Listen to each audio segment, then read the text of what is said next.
Assalamualaikum warahmatullahi wabarakatuh. Bismillah, alhamdulillah, wassalatu wassalamu ala rasulillah wa ala alihi wa ashabihi wa mawalah. Yang saya muliakan para sahabat pemirsa, khususnya mahasiswa Fakultas Syariah dan Ilmu Hukum Universitas Islam Negeri Said Ali Rahmatullah Tulungagung yang mengambil mata kuliah matrikulasi kitab kuning.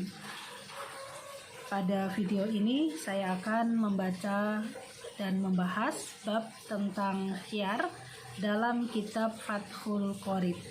Sebelumnya mari kita membaca surat Al-Fatihah untuk pengarang kitab ini, yaitu Syekh Al-Imam Abi Abdillah Syamsuddin Muhammad bin Qasim Al-Ghazi. Al-Fatihah. Bismillahirrahmanirrahim. Alhamdulillahirabbil alamin.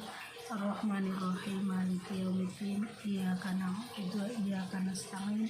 Ihdinas siratal mustaqim. Siratal ladzina an'amta 'alaihim ghairil maghdubi 'alaihim waladdallin. Amin. Mudah-mudahan kita mendapatkan barokah dan manfaat dari belajar kitab yang ditulis oleh beliau, dan beliau semoga selalu dalam rahmat dan maghfirah Allah Subhanahu wa ta'ala. Bismillahirrahmanirrahim. Faslun fi ahkamil khiyari. Faslun utawi iki iku fasal suwiji ibarate fasal fi ahkamil khiyari ing dalem mertelaaken khiyar. Wal mutabayyingani utawi wong kang dol tinuku loro atau utawi wong loro kang dol tinuku bil iku bil khiyari kena milih baina imdo ilbaingi ing dalem antarane nerusaken dol tinuku wa fashihi lan batalaken atau merusak dol tinuku. Ai yasbutu tegese tetep lahuma kadue al mutabayyingani opo khiyarul majlis, khiyar majlis, khiyar kang aran majlis, fi anwa'il baingi ing dalem piro-piro warnane dol tinuku, kasalami kaya dene akad salam, malam yatafarraqo selagine ora pisah sopo al mutabayyingani ai muddata adami tafarruqihima tegese semongso ora nanane pisah sopo al mutabayyingani ngurfan ing dalem adate, ngurfan munggueh adate. Ai yang kotonga tegese pegot opo khiyarul majlis, khiyar majlis imma bitafarukil mutabayyingani ono kalane sebab pisahe wong loro kang dol tinuku bi badanihima kelawan badane al mutabayyingani ngan majlisil ngakdi saking majelis akad atau saking panggonane akad au bi ayyahtaro utawa kelawan yento milih sopo al mutabayyingani wong loro kang dol tinuku luzumal ngakdi ing tetepe akad. Saya jelaskan dulu. Bab ini adalah bab yang menjelaskan tentang khiyar.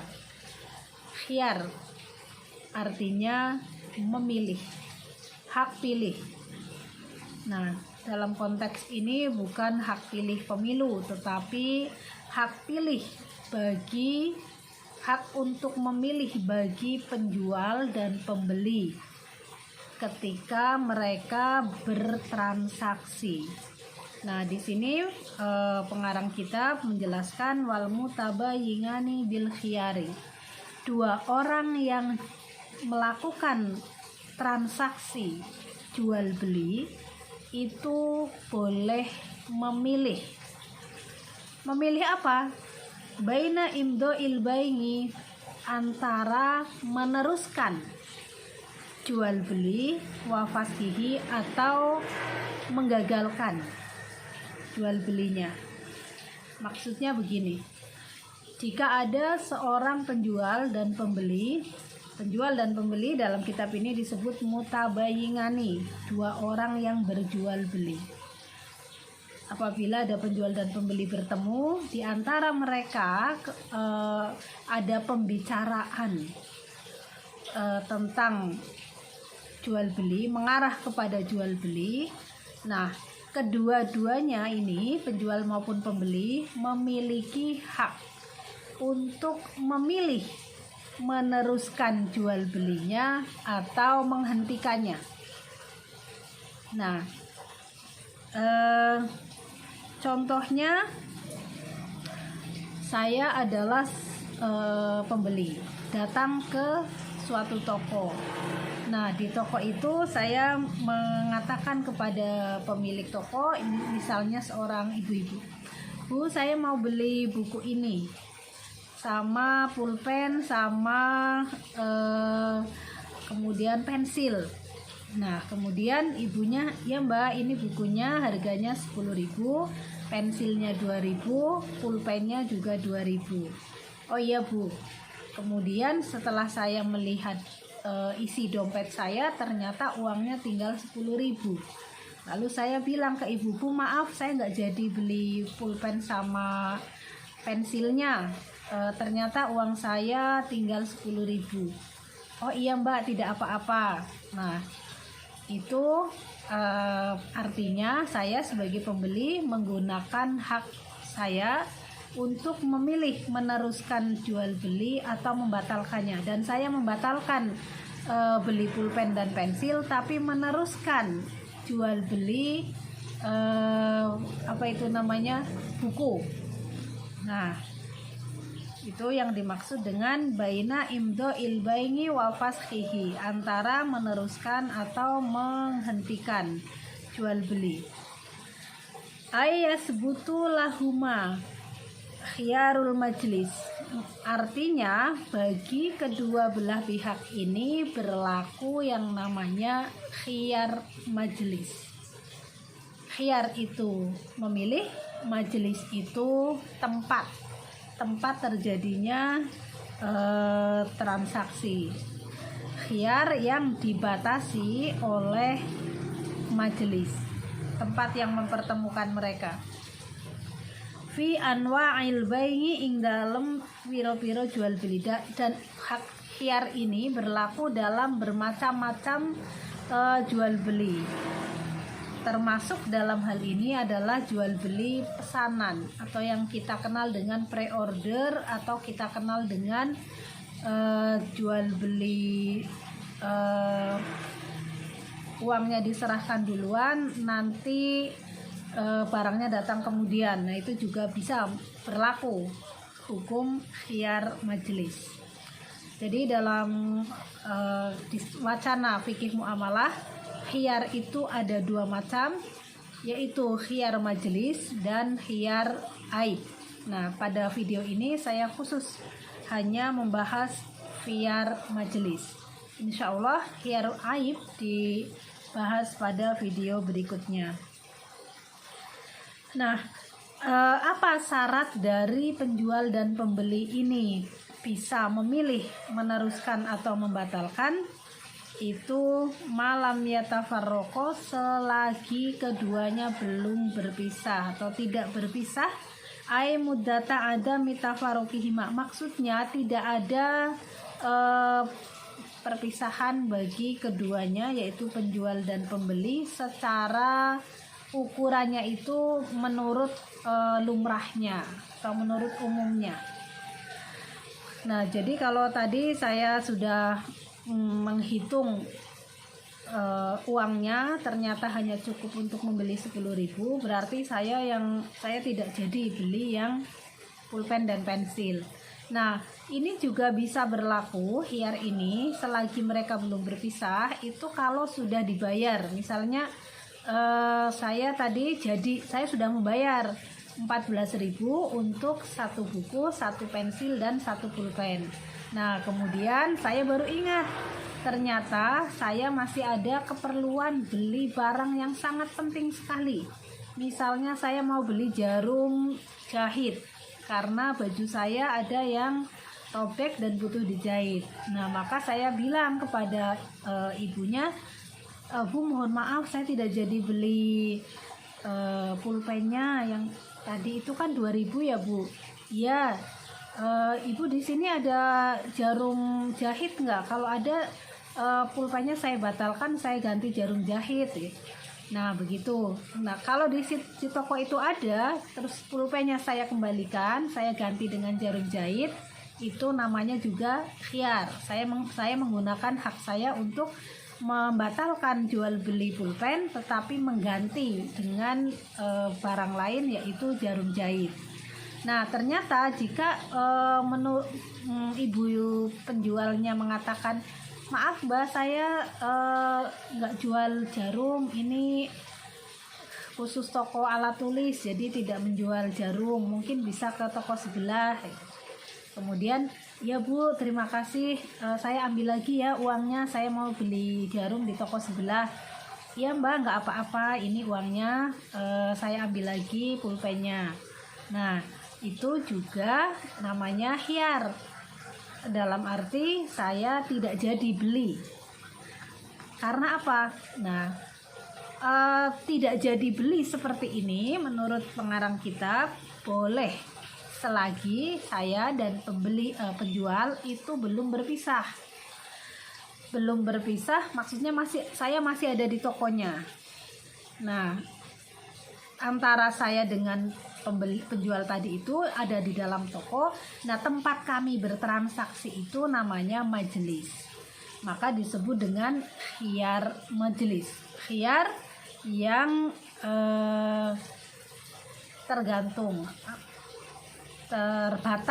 terbatas pada arena atau tempat untuk bertransaksi. Artinya kalau sudah keluar dari tempat itu, sudah keluar dari toko, saya sudah membeli tadi, barang sudah dibungkus, kemudian saya naik motor pulang. Nah, sampai di rumah saya baru ingat, aduh kenapa ya saya lupa tadi kok nggak beli jarum, aduh malah uangnya habis buat beli alat tulis. Terus saya mikir, sudah ada pulpen, nggak apa-apa lah, nggak punya pensil dulu, saya mau tukar.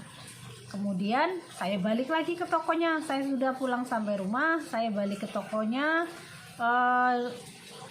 Misalnya rumah saya jaraknya 1 kilo begitu ya. Nah, kemudian saya datang minta uang saya kembali yang 2.000 tadi, mau dipakai untuk beli jarum. Nah, yang seperti ini tidak boleh. Kenapa? Karena antara saya dengan penjual itu sudah terjadi perpisahan. Nah, perpisahan saya berpisah dengan dia. Kemudian secara majelis berarti saya sudah meninggalkan majelis tempat jual beli, yaitu tokonya. Nah, di sini disebutkan murfan. Murfan itu secara adat. Nah, secara adat itu berarti sesuai ukuran setempat.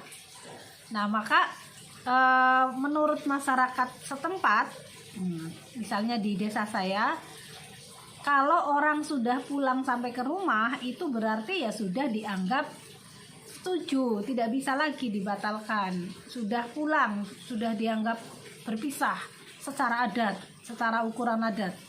Nah, tapi kalau baru geser ke toko sebelah, menurut adat setempat, misalnya itu masih dalam satu majelis.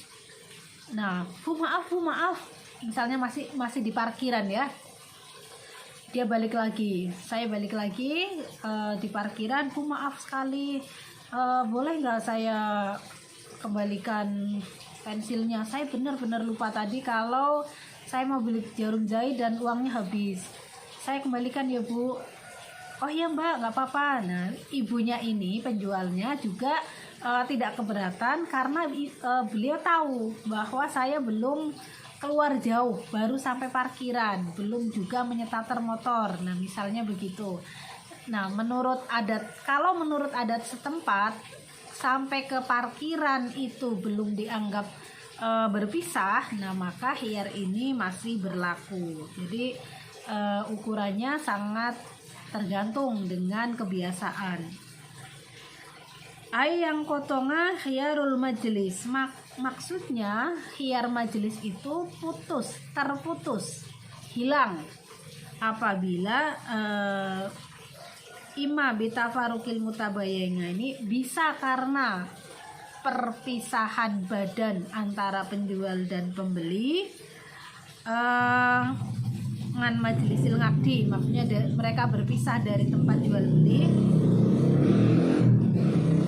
au bi ayakhtarul mutabayyinani luzumal ngabdi, atau hak khiyar ini berakhir dengan keputusan dari keduanya untuk menetapkan akad.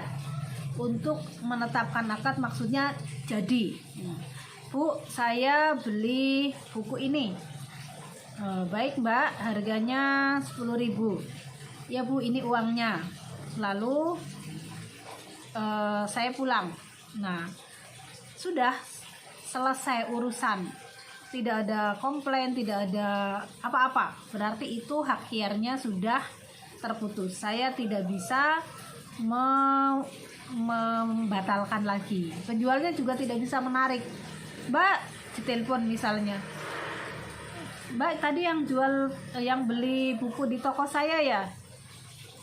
Iya Bu, buku doa-doa yang harganya 10.000 kan? Iya Bu. Mbak, tolong dikembalikan, saya nggak jadi jual.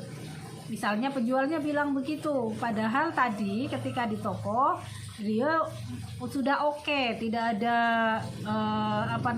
tidak ada indikasi mau menarik lagi. Tiba-tiba setelah sampai rumah sudah dibayar, baru ditelepon suruh dikembalikan. Nah, yang seperti ini tidak bisa. Karena apa? Karena hak khiyarnya sudah putus, sudah habis.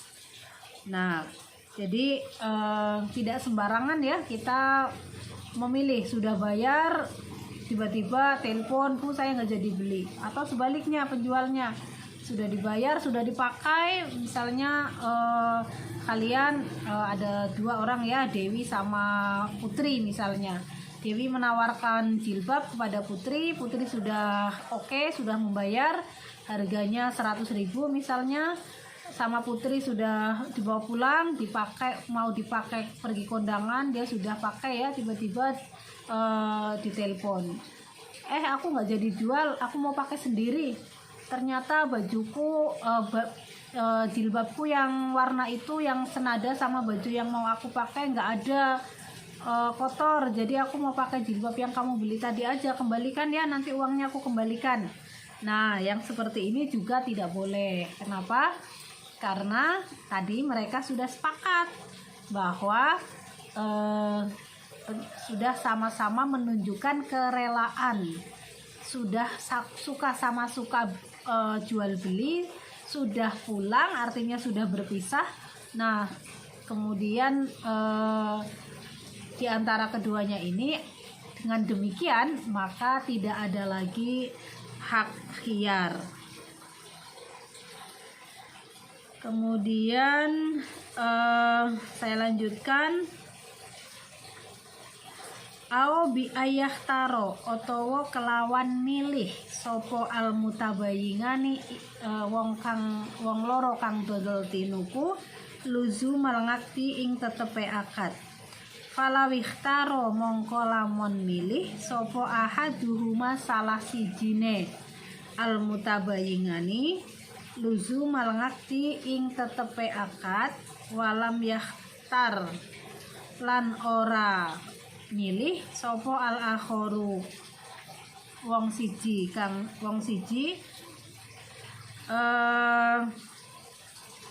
wong siji kang liya fauron kelawan enggal-enggal sakoto mongko gugur apa hakuhu hake ahad minal khiyari saking khiyar wayabqa lan tetep apa hak khiyar apa al haku hak khiyar lil akhari kaduwe wong siji kang weneh.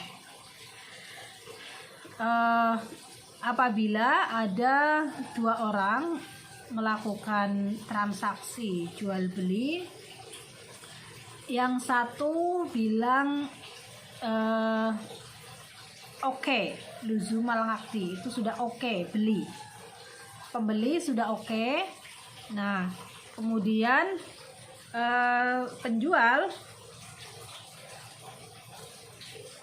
tidak memilih, falawih taro mongko lamun milih sapa ahaduhuma salah sijine, salah satunya memilih untuk menetapkan akad untuk jadi bertransaksi, jadi berakad.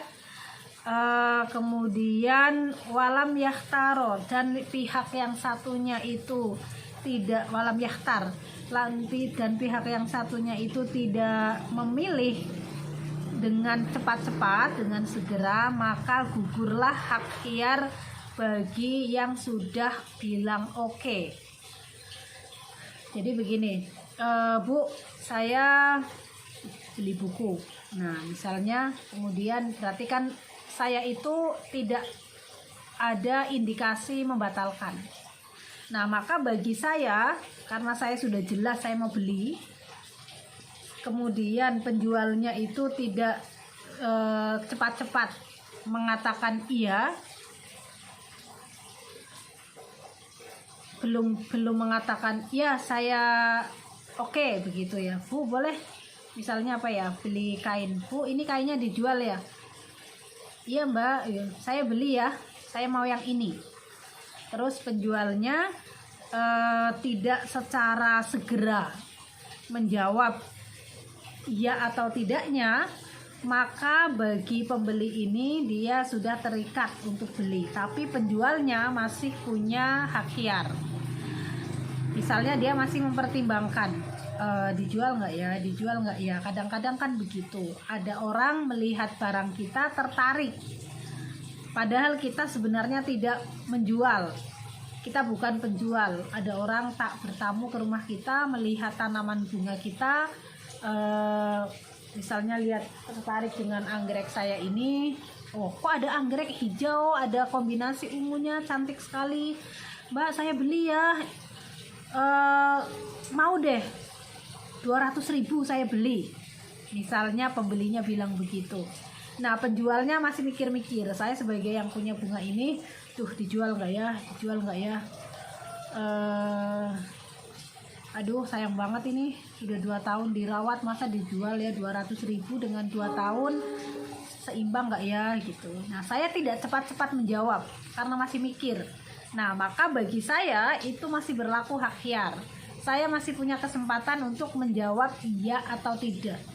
Nah sedangkan orang yang menawar tadi bilang 200.000, saya lanjutkan, falawih taro mongko lamun milih sopo ahaduhuma salah sijine wong loro kang dol tinuku atau al mutabayyingani luzumal ngakdi ing tetepe akad walam yakhtar lan ora milih sopo al akharu wong siji kang weneh fauron kelawan enggal-enggal sakoto mongko gugur opo hakuhu hake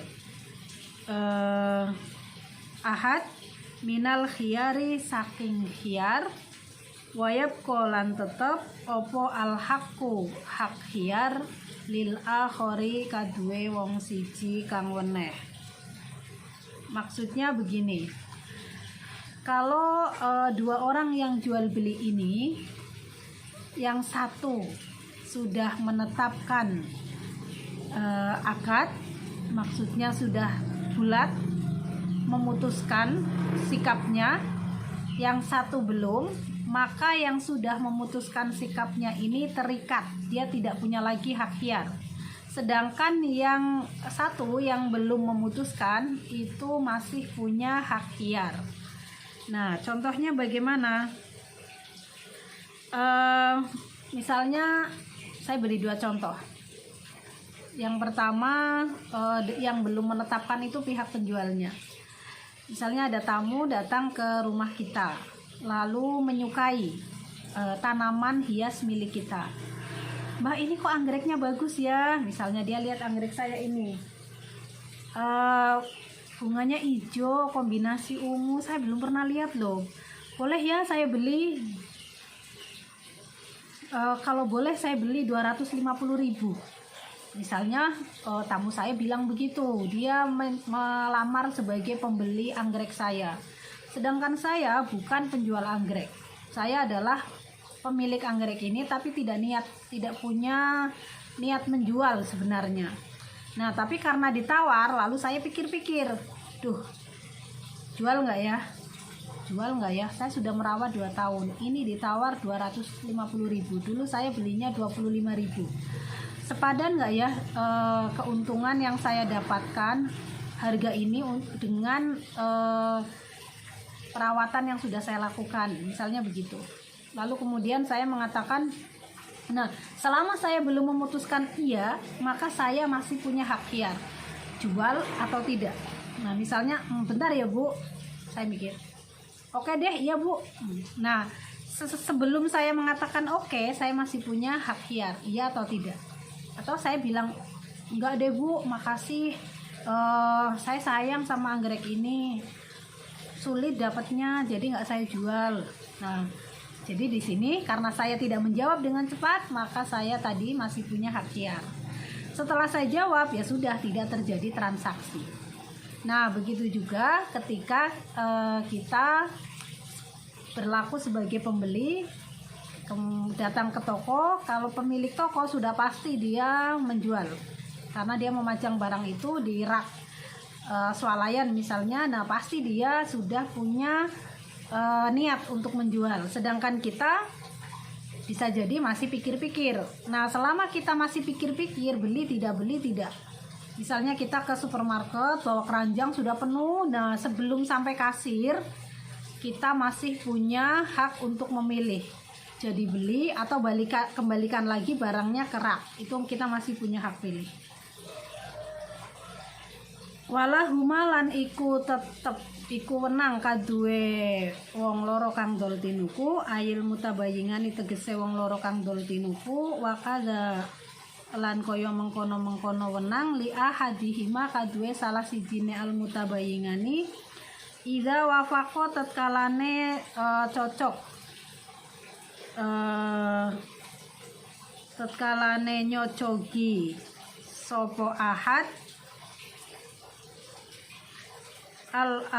sopo al akhoru wong kang liya, wong siji kang liya, ayas tarito utawi yento nyarataken sopo al mutabayingani al khiyaro ing khiyar fi anwangil mabingi ing dalem piro-piro wernane jual beli ila salah sati ayamin maring telu piro-piro dino. Maksudnya begini, khiyar itu juga berlaku bisa dipersyaratkan. Kalau kedua-duanya sepakat, maka bisa menyaratkan bahwa barang ini bisa dikembalikan lagi dalam waktu 3 hari. Nah, misalnya penjual mengatakan, pembeli bilang, Bu, nanti kalau barang ini dikembalikan boleh nggak? Misalnya saya coba di rumah ternyata nggak pas. Oh boleh Mbak, 3 hari ya batasnya. Iya Bu. Nah, misalnya begitu, itu boleh. Watuh sabulan den itung opo 3 dino minal ngakdi saking waktune akad. La minat tafaruki ora saking waktune pisah. Falau zada mongko lamun tambah opo al khiyaru khiyar ngala salah sati ing atase 3 dino batal mongko batal opo al akdu akad. Walau kana lan lamun ono opo almabingu barang kang den dol ono iku mimma saking barang yafsudu kang bisa rusak opo ma fil mudati ing dalem mangsa al mustaroti kang den syarataken batola mongko batal opo al akdu akad.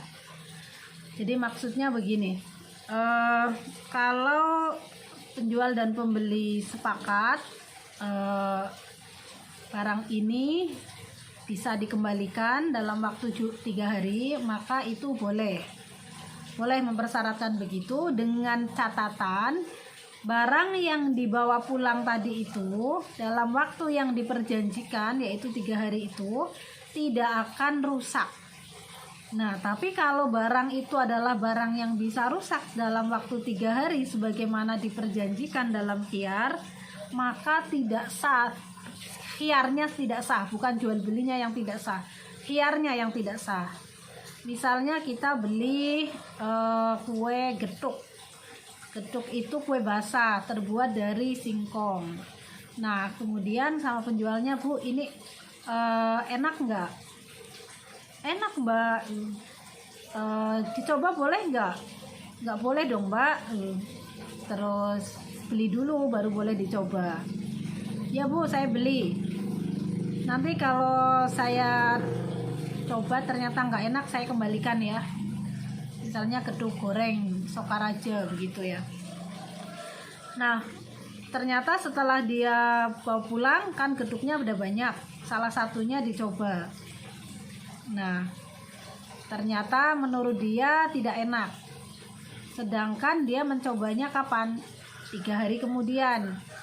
Sedangkan masa berlaku atau masa segar, masa layak konsumsi dari geduk itu hanya 1 hari misalnya. Tapi dia kembalikan di hari ketiga dan dia bilang, Bu, nggak enak, geduknya banyak jamurnya, saya kembalikan. Nah, khiyar yang seperti ini tidak sah, tidak batal. Ya, tidak sah karena apa? Karena dalam waktu 3 hari makanan yang diperjualbelikan itu beresiko dan sudah dapat dipastikan pasti rusak, berjamur. Itu getuk yang basah misalnya begitu. Anda beli kue lapis, beli bakwan, beli yang lain-lain, nah kue-kue seperti itu disyaratkan 3 hari, maka syarat ini tidak sah karena akan merugikan penjual. Sudah 3 hari dikembalikan, penjual yang sudah menerima uangnya harus mengembalikan uangnya dengan alasan barangnya tidak layak konsumsi. Padahal memang daya tahan barang itu tidak sampai 3 hari. Demikian, maka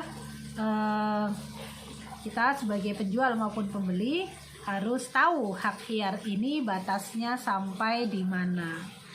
Agar apa? Agar kita bisa mempedomani sehingga bisa menjadi penjual dan pembeli yang baik, yang tidak merugikan orang lain.